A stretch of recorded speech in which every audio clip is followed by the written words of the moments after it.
हम बिहार के शिक्षक हैं, नौनिहालों का भविष्य संवारने और निखारने वाले। हमें औरों की तरह मत हाँको सरकार। हमारे पास योग्यता के साथ साथ सामाजिक दायित्वों का बोध भी है। हमारे अंदर मानवता, इंसानियत और परकाया प्रवेश का प्रवाह भी है। हम ज्ञान की गागर को गंभीरता के साथ बच्चों पर उड़ेलते हैं। जब विपत्ति के रूप में कोरोना से सामना हुआ, हमने कोरोना का रोना नहीं रोया। चूंकि हमारी स्थिति आपकी फाइलों में गुलाबी है, इसलिए हमारी जिंदगी की बदरंग पीड़ा का एहसास आपको नहीं होगा। मौलिक अधिकार के मूल की हत्या कर सिस्टम हमें तिल तिल कर मार रहा है। समझिए, जिस शिक्षा विभाग की उपलब्धियों पर आप अपना सीना चौड़ा करते हैं, वो हमारी सेवा का परिणाम है। रहा सवाल हमारे दर्द को समझने का, बस 24 घंटे के लिए नियोजित शिक्षक बन जाइए। फिर आपके मन के समंदर में जो हमारे प्रति भाव उमड़ेगा, वह आपको झकझोर देगा। हम ब्रह्मांड के पहले ऐसे लाइसेंसी मजदूर हैं जो 15 सालों में चाहकर, इच्छा रहते हुए, आरजू को आहत कर, अरमान की अवहेलना कर होली, दिवाली, दशहरा और छठ नहीं मना पाए। गत 15 सालों में लाखों करोड़ों की योजनाएं भ्रष्टाचार की आंच पर पकने के बाद घोटाला बन गई। माननीयों के कार्यक्रमों में मंच पर सजने वाले फूल के खर्चे के बराबर भी हमारा वेतन नहीं है। हमारा मानदेय हजारों छेद वाली वो चादर है जिसे एक जगह से रफू करते हैं, दूसरे जगह खुल जाती है। फिर भी हमें आपसे अपने वाजिब हक के लिए संवैधानिक तरीके से लगातार लड़ना पड़ता है। हम हाड़ मांस से बने इंसान हैं, बिल्कुल किसी लोक कल्याणकारी राज्य में रहने वाले सभ्य नागरिक की तरह। लेकिन एक बात हमें कचोटती है, खासकर जब पर्व त्योहार का मौसम होता है।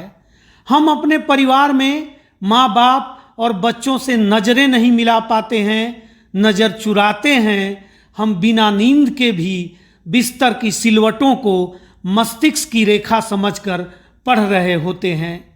इस दौरान मेहमानों से भी बचते हुए नजरें चुराते हैं। दशहरा, दिवाली और छठ से पहले अखबारों में हमारी मजदूरी मिलने की बात छप जाती है। बैंक अकाउंट और एटीएम को हम लोग मंदिर में रखी भगवान की मूर्ति मानकर रोजाना चेक करते हैं, ताकि कहीं वेतन ना आ गया हो।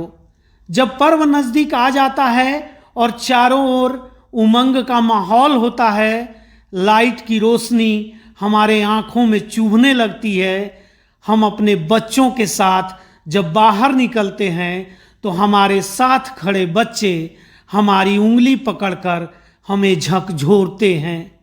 वे कहना चाहते हैं, देखिए न पापा, कितनी सुंदर रोशनी है। जब हम कातर निगाहों से अपने बच्चों को देखते हैं तो बच्चों का जवाब होता है, नहीं पापा, लाइट अच्छी नहीं है, अब घर चलते हैं। बच्चों को पता चल जाता है कि पापा का वेतन इस बार भी नहीं आया है।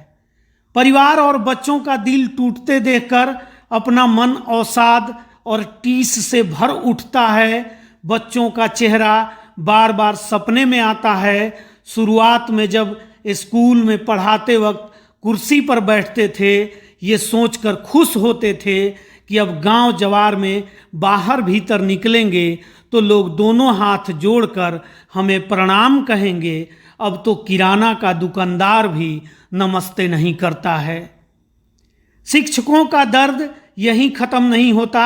बिहार में सरकारी स्कूल के शिक्षक पठन पाठन के अलावे सरकार के आदेश पर और भी कई काम करते हैं, जिसमें चुनाव कार्य, मिड डे मील का संचालन, बूथ लेवल ऑफिसर का काम, नामांकन को लेकर जागरूकता बढ़ाना, सरकार के कार्यक्रमों पर प्रभात फेरी निकालना, बच्चों में अल्बेंडाजोल, मलेरिया, फाइलेरिया और आयरन की दवा गोली का वितरण करना।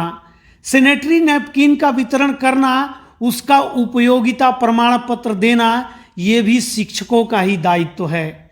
दहेजबंदी के लिए शपथ लेना, जन जागरण करना, जल जीवन हरियाली के लिए जागरूकता फैलाना, बाल विवाह रोकने के लिए काम करना, मानव श्रृंखला के लिए जन जागरण और सहयोग करना, स्कूल नहीं आने वाले छात्रों का पता लगाना, निरक्षरों को खोजना, अनपढ़ों को शिक्षा देना, कोरोना काल में क्वारंटीन सेंटर पर ड्यूटी, प्रवासी मजदूरों का लिस्ट बनाकर उनके पुनर्वास की व्यवस्था करना, राशन कार्ड का वितरण और हाउस होल्ड सर्वे करना भी शिक्षकों के जिम्मे ही है।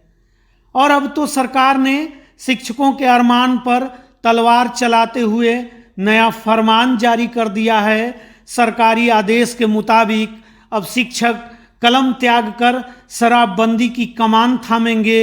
ये खोजेंगे कि कहाँ से शराब आती है, कहाँ छिपाई जाती है, कौन कौन इस धंधे में लिप्त है, इसका पता लगाएंगे। छात्रों को पढ़ाना छोड़कर अब जासूसी में हुनर आजमाएंगे। गैर शैक्षणिक कार्यों का पहले से शिक्षकों पर भार है। अब ये शराब की तस्करी का खुलासा करने के लिए अवैध मैखानों का चक्कर लगाएंगे। सरकार के इस फरमान पर अपनी प्रतिक्रिया देते हुए शिक्षक पूर्णानंद मिश्रा कहते हैं, एक अकेले शिक्षक पर 100 जिम्मेदारी है। ध्वस्त हुआ शिक्षा का मंदिर, अब शराब की बारी है। नशा नाश का कारण है, हम घर घर पर्ची बांटेंगे। छोड़ के अपने विद्यालय को मधुशाला का चक्कर काटेंगे। दोस्तों, इसी तरह की रोचक जानकारी और कहानी के लिए चैनल को सब्सक्राइब और लाइक जरूर करें।